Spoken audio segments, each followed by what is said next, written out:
How do I know if a Sur-Ron is stolen is a question we get asked all the time. Now, you can't really ever 100% guarantee a Sur-Ron, if it's an off-road bike, is stolen.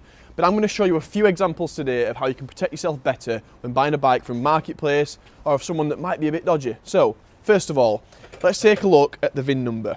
It's printed on the head tube of the bike and it should be very kind of equal, symmetrical and neat. If this looks dodgy, it looks like it's been ground off and reprinted, stay away from the bike completely. This should always be nice and symmetrical, nice and neat, and it should have the right amount of digits in there. Also, a top tip is to ask for proof of purchase. If they've bought this bike from a shop, for example, like us, we will always provide a receipt or an invoice.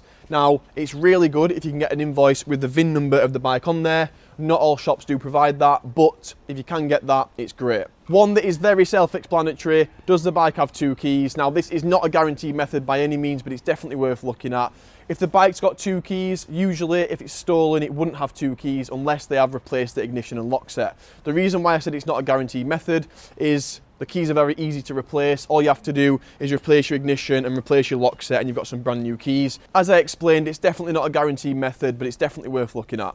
Let's move on to the ignition itself. The ignition should look free from any kind of grooves and marks, not looking like there's been a screwdriver stuck in it. And also, if the ignition's missing or out and the wires are kind of like twisted together, definitely stay away from it.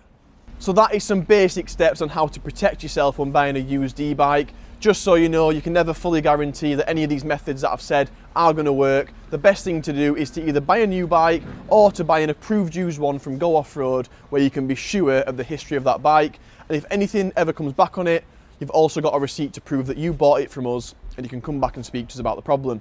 Guys, if you're looking for a used bike now, we've just listed various bikes on the website and we do also list them daily. Check out the used section on the website. All the bikes on there are approved used by Go Off-Road and you could save yourself some money against RRP. Guys, as always, thanks for choosing Go Off-Road.